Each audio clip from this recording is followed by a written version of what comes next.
vida culinaria.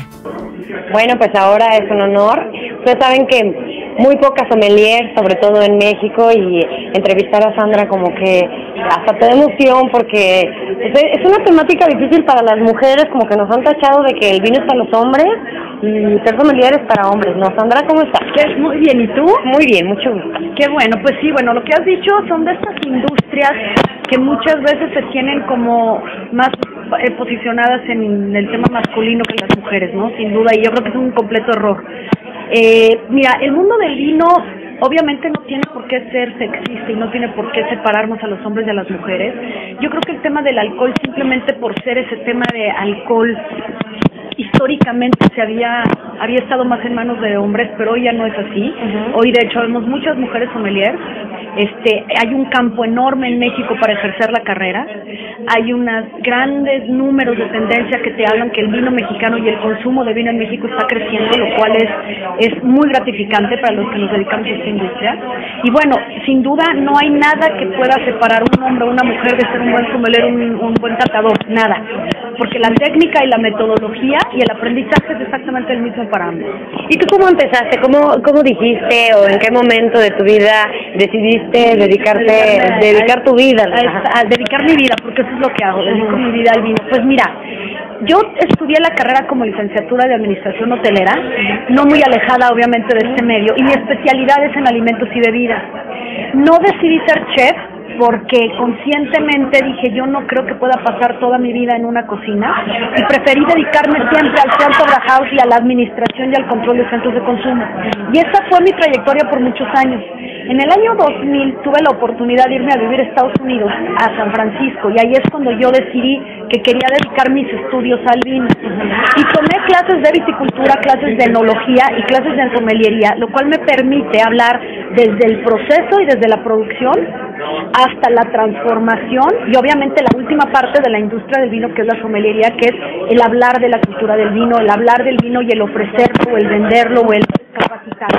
Entonces, esto lo hice a lo largo de 3 años, 2 años y medio que viví en Estados Unidos. Lo hice en la zona de Napa, que la considero mi alma mater porque fue donde tuve la educación de grandes maestros que hoy me han enseñado y me han enseñado el camino de cómo enseñar y de cómo aprender, y eso se los valoro.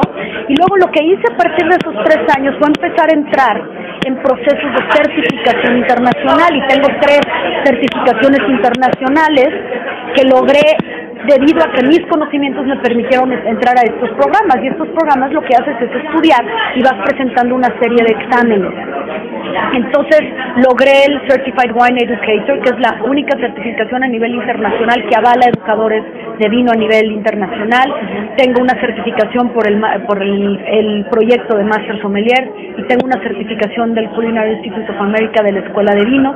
Entonces eso lo que te permite es darle valor a tus conocimientos, darle valor a tu trayectoria, y con eso poder presentarte a trabajar en la industria. Eso es lo que yo hice.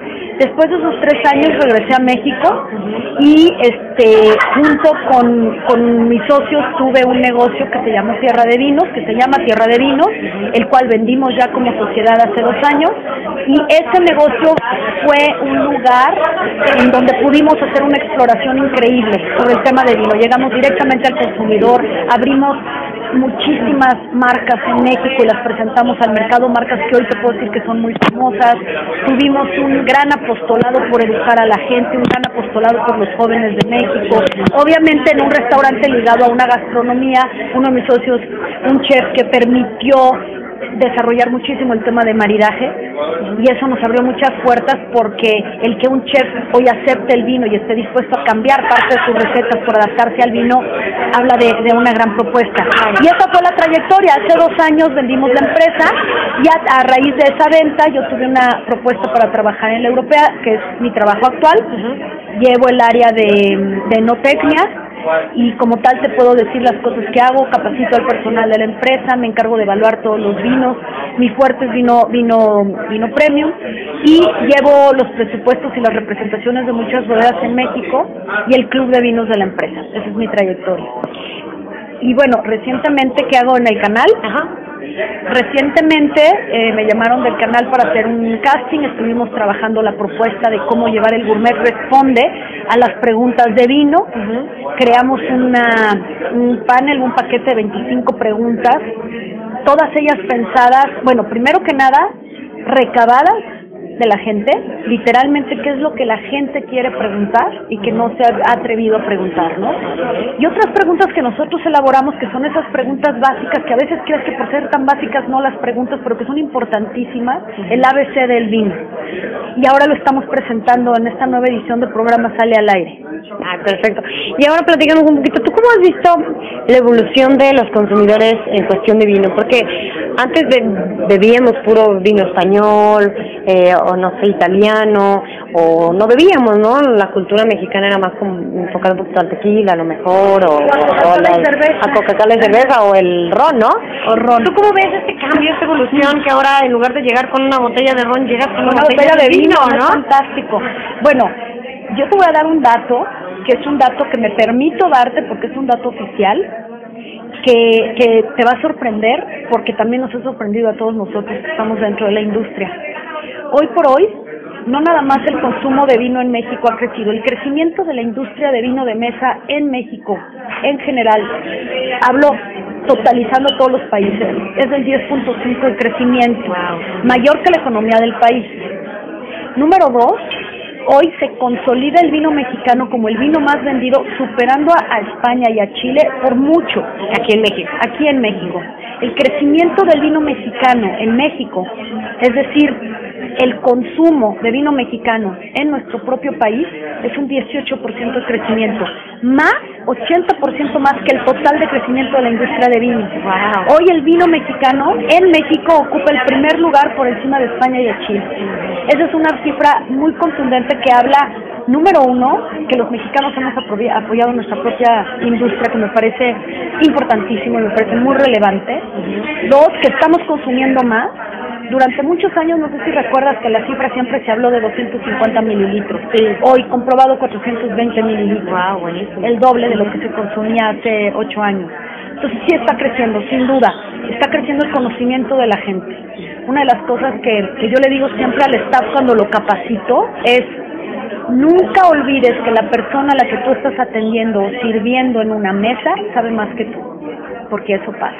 Entonces hoy no puedes jactarte de hablar del tema del vino con ligereza, y no porque sea un tema complicado, es un tema que se aprende y todos tenemos posibilidad de aprenderlo, sino porque es tener mucha responsabilidad, porque hoy el consumidor es un gran conocedor. Para ti, ¿qué es lo más emocionante, lo más, lo que te hace promover la cultura del vino? ¿Qué es lo que más te gusta del vino? Que el vino tiene tiene facetas en las cuales te puedes encontrar siempre. Tiene una faceta social importantísima. El vino es un tema de encuentro. Yo te puedo asegurar que no hay una mesa, sea de trabajo, sea social, sea de lo que sea que esté sucediendo alrededor de una mesa, que no se hable de vino cuando hay una botella de vino en la mesa. O es la historia de alguien o el recuerdo. Entonces el vino evoca recuerdos y evoca un tema de encuentro psicológico, histórico y de compartir, para mí muy importante. El vino también te permite un tema de relajación y de meditación. Tú te puedes leer un buen libro con una copita de vino, o a ver una película, o simplemente a estar o a cocinar con una copa de vino, y el vino es un gran relajante. Y entonces yo lo que yo me encuentro con el vino es que es una gran herramienta para muchas cosas. Hoy es un alimento más, y así como ponemos salsas y limones y cosas en la mesa, el vino es parte de esos aderezos que van con la comida. ¿Qué le recomiendas a todos los que quieren aprender un poquito más del vino, o que le tienen miedo al vino? Porque llegas y te pasan unas cartas como de ese tamaño con vinos y vinos y vinos.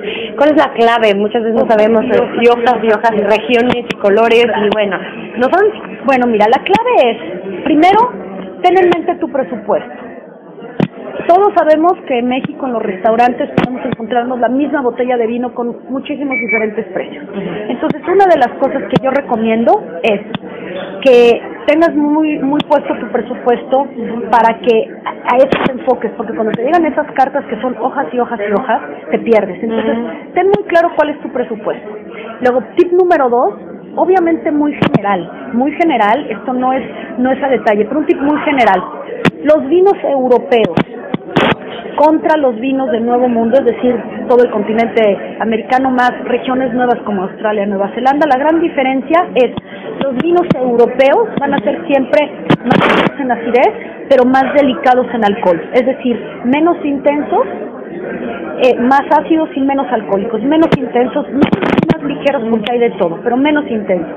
Y los vinos que no son europeos van a ser siempre más potentes, más exuberantes en fruta y más alcohólicos. Entonces, tengo ganas de algo más ligero, Europa, tengo ganas de algo más intenso, países que no sean Europa. Y el tercer tip, eso para alguien que no sabe nada de vino, ¿no? Es para grandes rasgos, ¿no? Hay excepciones, ¿no? Si me piden un vino del Priorato, pues bueno, ya es una excepción.